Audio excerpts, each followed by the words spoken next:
Hello, boys and girls. My name is Brandon Williams, and I'm with the Rotaract Club of Birmingham. And today I'll be reading you a book called Nobody Owns the Sky. It's a story about Bessie Coleman, who became the first black aviator in the world in 1921.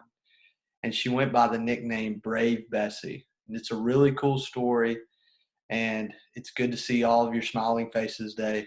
So read along with me. This is Nobody Owns the Sky.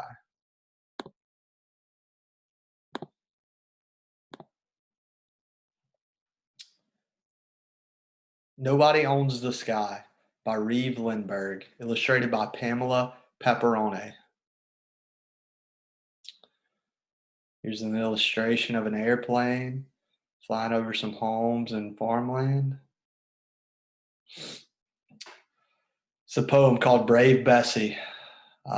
Brave Bessie was the name people gave to the young pilot Bessie Coleman back in 1920 when she flew as a daredevil stunt flyer in air shows all over the United States. Born in 1892, the daughter of a Native American father and an African American mother, she grew up at a time when it was difficult for any woman to become a pilot. But for a black woman, it seemed impossible. All the same, Bessie followed her dream, and in 1921, she became the first licensed black aviator in the world.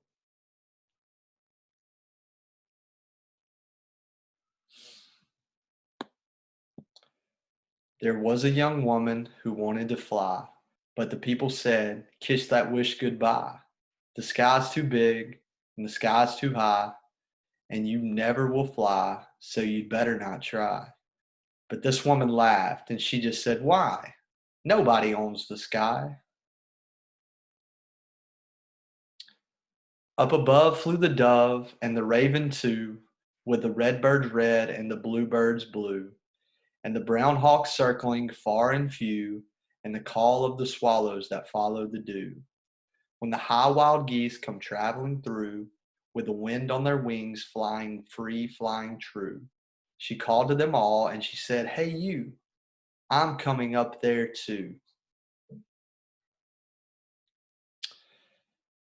Bessie Coleman grew up a century ago in a cabin built near where the creek waters flow.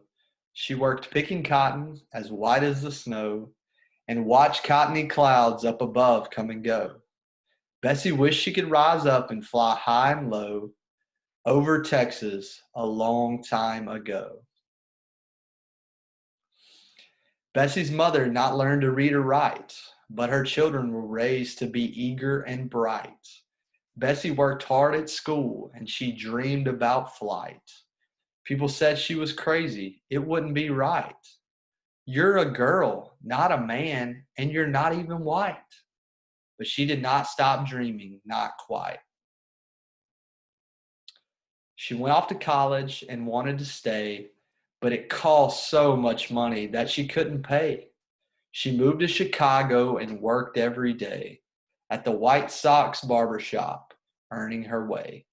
"White men can fly, why can't I?" she would say, but the flying schools turned her away. Bessie manicured nails while the barber cut hair, and she dreamed about flying but didn't know where. Then one day someone said, "Fly in France, they won't care that you're black and a woman." So Bessie went there. She was young, tough, and smart. She had courage to spare, and she took like a hawk to the air. Bessie came home a pilot, so happy and proud. She could ride on the wind, glide and spin in a cloud.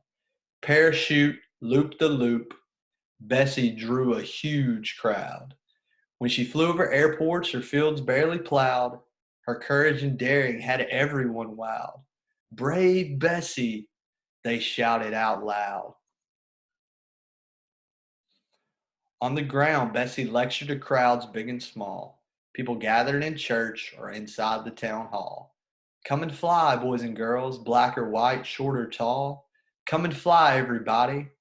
Come, answer my call. There is no barrier, boundary, or wall. The blue sky has room for us all."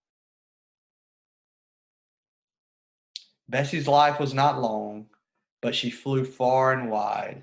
In Chicago, she showed off a Richtofen glide. Her air shows in Boston left crowds starry-eyed, but in Jacksonville, Florida, everyone cried because Bessie's plane failed, and she fell, and she died. Farewell to brave Bessie, they sighed. Other young men and women soon wanted to fly, and the people said, "Why don't you give it a try? The sky's still big and the sky's still high, but you're bound to get there by and by. Just remember her words till the day you die. Nobody owns the sky." Look above, see the dove and the raven too, with the red birds red and the blue birds blue, and the brown hawks circling far and few, and the call of the swallows that followed the dew. When the high wild geese come traveling through, with the wind on their wings, flying free, flying true, you can call to them all, you can say, "Hey you, I'm coming up there too."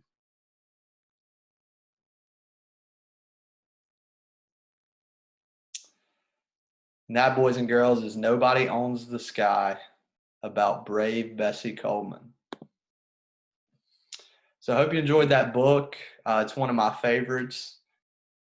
Just think about the courage that Bessie Coleman had to not only be the first black female aviator in the world, but the first black aviator in the world. It's a really inspiring story. So I hope that some of you have big dreams and dream big and chase after them and accomplish amazing things. Thanks for joining me today, and have an awesome day. Later.